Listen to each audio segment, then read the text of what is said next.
Hello, it's Mr. Egg here. You've just caught me relaxing on Pattaya Beach. You know, when you come to Pattaya, you have to expect the unexpected. Strange things that you never see anywhere. Like, I don't know, men on stilts in Walking Street, aeroplanes in fields, aeroplanes crashing into shopping centres, luxury condo apartments, multi-million-dollar condos, and next door, sleazy girly bars. I like the sound of that. Got me thinking, you see some strange things, but some strange, unexpected things have happened to me as well. And I wanted to tell you a few stories. All of these stories have got one thing in common.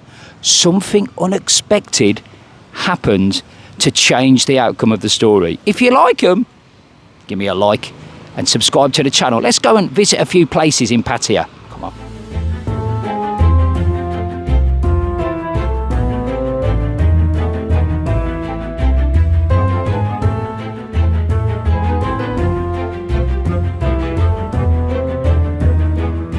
The first story I want to tell you is all about my very first job here in Pattaya. But before I do, we've actually just walked in here talking about strange things that you see in bars. Look at this. Singer sewing machines that are actually tables to the bars. Incredible. You see these sort of things around town all the time. So, let me take you back. The very first job I had in Pattaya was about 2003, 2004. And I was working in a go-go bar. And we had quite an attractive young mama-san. Now bear in mind, I'm not as worldly wise about Thailand as I am now. In fact, I was what they call a green banana. I didn't really know much about anything to do with Thailand and etc. And one of the things that I was a bit unsure about and I didn't really know about was the age thing in Thai society. If you are older, you have to be dressed as P, and if you are younger, you're dressed as Nong, and then if you are older, you automatically have to respect that person because you're older, etc., etc. Anyway, we had a very, very young and attractive mama-san in this bar, and one night, it was her birthday. It was a Friday night, I remember, and we threw a birthday party for this mama-san, and it was a great night. She got very drunk, or the girls got very drunk. In fact, I think the only person that wasn't drunk was me, because I'm not really a drinker, and even in those days I wasn't really a drinker. So at the end of the night, I've cashed up all the tills, I've paid out all the commission to the girls, I've signed everything off, I've bagged all the money, and the mama-san and me are alone in the bar. And the mama-san starts saying some nice things about me. I say, very nice. I say, okay, mama-san, I'll see you tomorrow. And she goes, no, Kunfil, I like you a lot. I want me and you to go to room and make love. I said, really? And as she said this, what my boss had told me on my first day was going through my mind. My boss says, don't get caught doing any of the stuff because I'll find out in the end. Well, I thought, well, I'm not sure about this. This could be bad. And I've only just started working here. Anyway, this mama-san was very persistent and she started kissing me in the bar. And, well, it happened. I remember we got on a bike together. She knew this hotel that we went to, and she was driving drunk at about 100 miles an hour. I'll never forget, it was the scariest motorbike ride I've ever had in my life.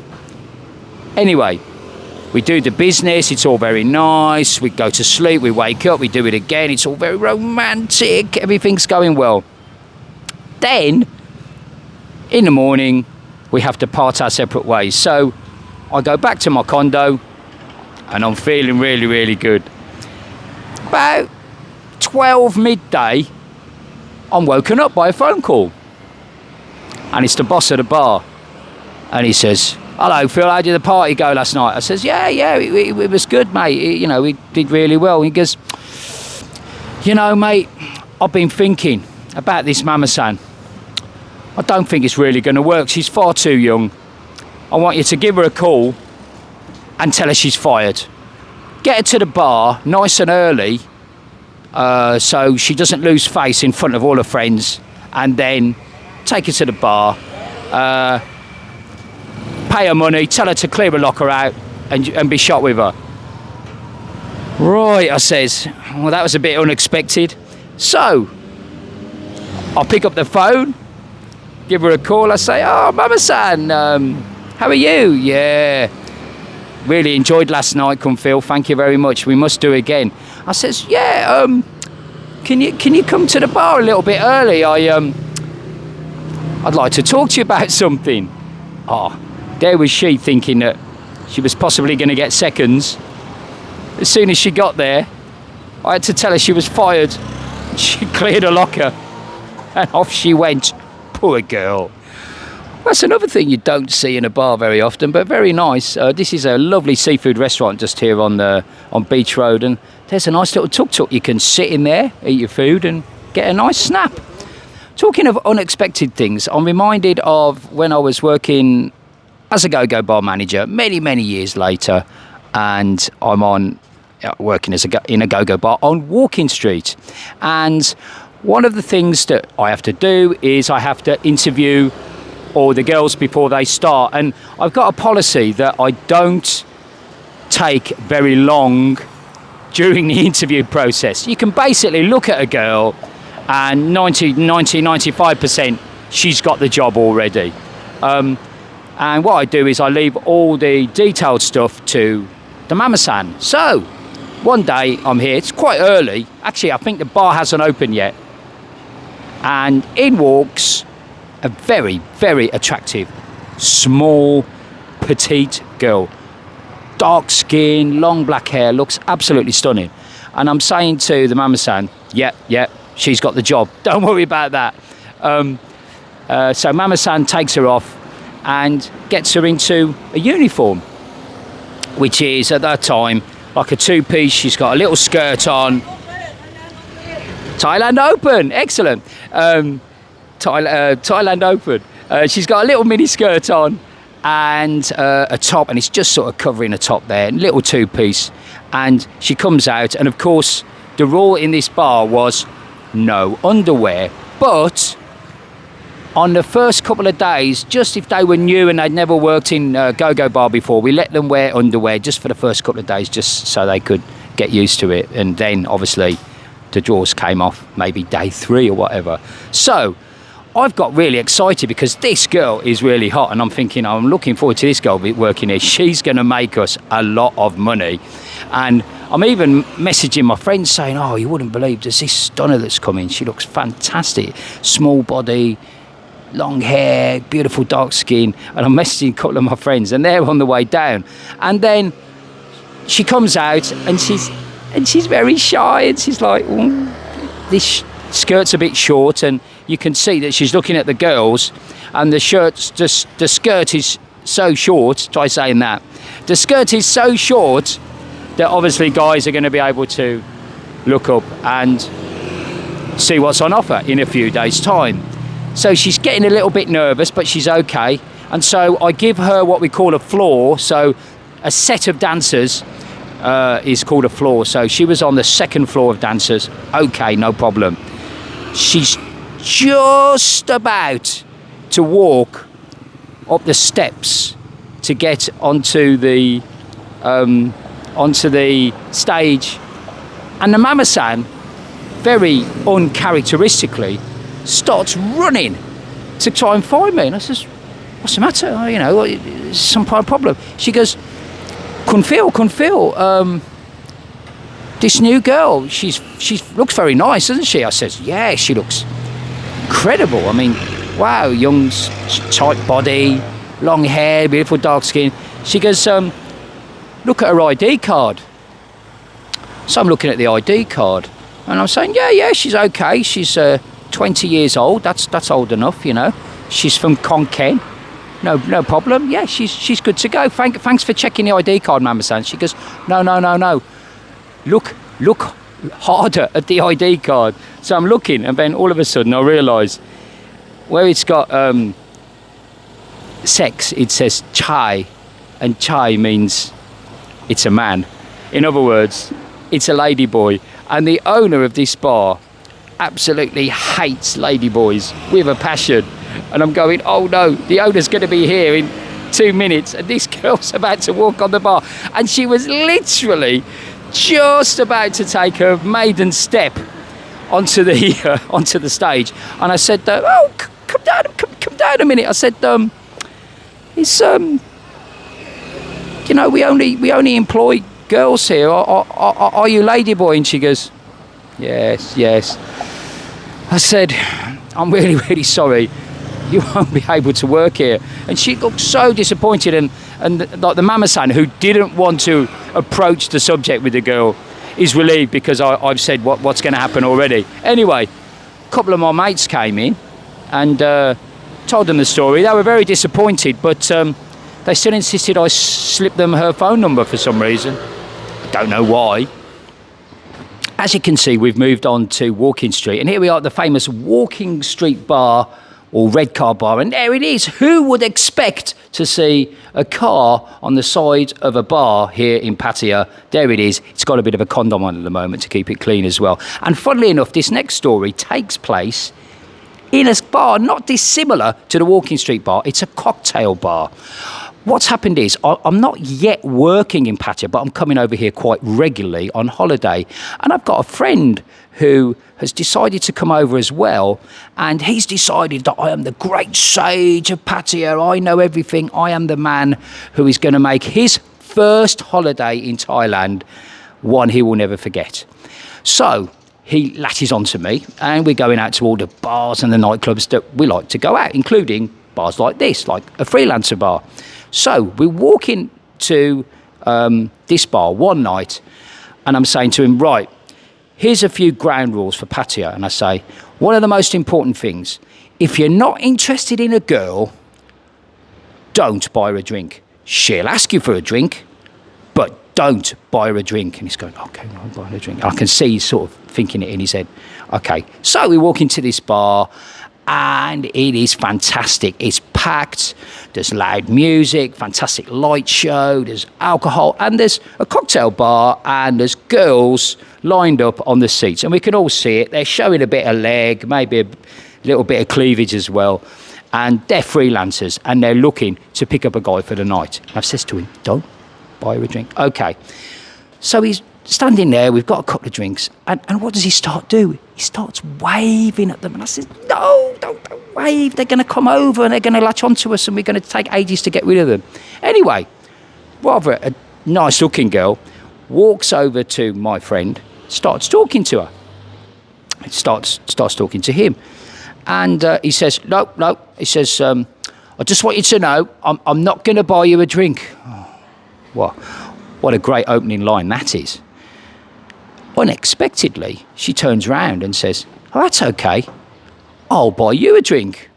Oh, guy's really impressed. And he says, and what's more, we're going to buy your friend, me, a drink as well. Come on over and come and chat to us. So we go over, and true to their word, they buy us a drink. So we get talking, and it turns out that these girls are not freelancers at all. Well, I'm not sure.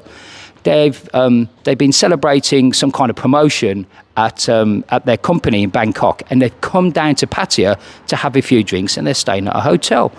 Oh, fantastic. So next round comes around, and my friend's got to start buying drinks, and he says, I'll get one for my mate, but I'm not buying you a drink. Not only is he not really clued up about Pattaya, he's got no social skills as well. Anyway, this girl says, oh, that's okay, we'll buy you a drink. And another one, and another one. And it ends up, I think it was about 5 drinks. Now, I've already said in this video that I'm not really a drinker. So I've had 5 drinks, and the night's beginning to get a little bit fuzzy, to be honest, and so is everything else.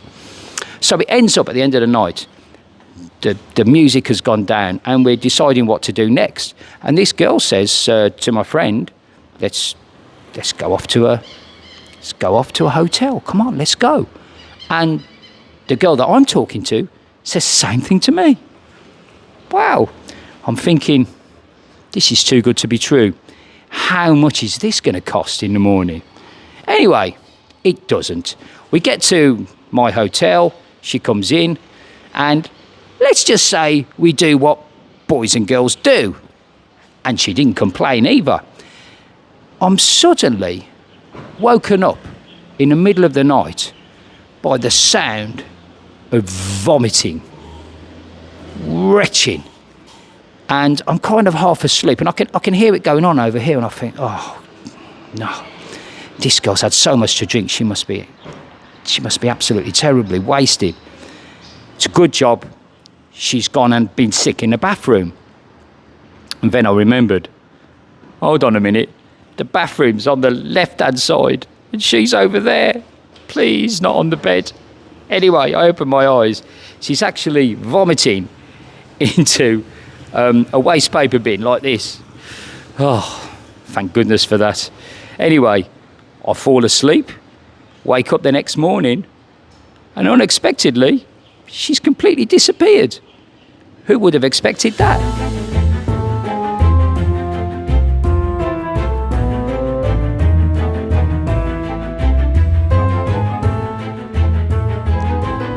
For those eagle-eyed amongst you might notice that we've come to the site of what I consider to be the greatest go-go bar in Pattaya history, and that was Coyote, and it's right here in Soy Marine Plaza. Obviously, it's not here anymore, it's been demolished, and it looks like the building that went on top of the building is being demolished as well.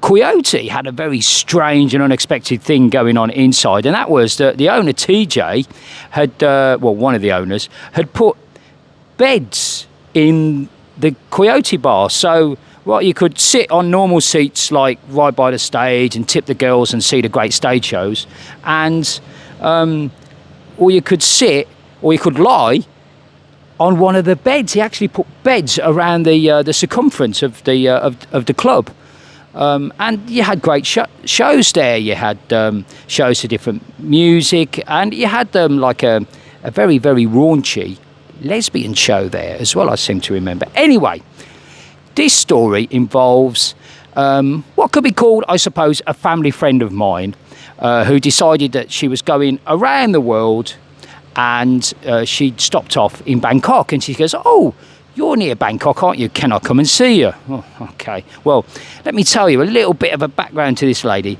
She's what I'd call a little bit prudish. She was a magistrate. She was very like a Christian. She used to go to church a lot. Not knocking it, but not really my sort of background. So I decided to take her somewhere that was a little bit tame and it wouldn't be too crazy, because let's face it, you can go to Pattaya and see a lot of unexpected things. So I decided to take her to a bar that I actually ended up managing, Secrets Bar down on Soy 14. All the girls are clothed there. It's very, very nice. There's a nice little bar there. You can have drinks, and it's all very sort of high class. So we were sitting there, and I was sitting in opposite her on the table, and I'm saying, oh, you know, this is what Pattaya's like, you know. There's a few girls, but it's a bit raunchy. She goes, oh yeah. She goes, get out the way. I'm looking at the girls. I can't see them. They look great. And I thought, oh, that's a bit unexpected. She's actually enjoying the show, you know. She likes it. Anyway, I'm thinking, we've had a couple of drinks in Secrets, but she says, is there anywhere else she like to go? And I'm thinking, well, I can't take her to the windmill for sure. I says, I'll tell you what, I'll bring her to Coyote, which again, the entrance was just about here. Should be okay, no problem. So me and this family friend lady, very prudish, walk into this bar, and there's girls dancing. And one of the things TJ, the manager of the bar, used to do is he used to grab the microphone and he used to get everybody hyped up. And he goes, hello everyone, welcome to Coyote. Hey, hello Phil, how are you? You're in luck. We're just about to start the lesbian lick-off. Well, I hope you enjoyed those tales of the unexpected from Pattaya. Some good stories there. Of course, we're filming this in July 2021, and the most unexpected thing that has happened has been the worldwide pandemic and the effect it's had on us here in Pattaya and, of course, around the world. one of the greatest things that I've seen has been the compassion and the happiness and the joy that has been with people who come here on holiday, who have been helping us out both with the needy on Beach Road and even helping me out with the live streams that I do here at the pub. Thank you very much. Can I just say, if you have had any strange and unexpected things happen to you, let me know down below in the comments. I'd love to hear about your stories. But for now, from Soy Diamond, it's me, Mr. Egg. See you next time. Bye-bye.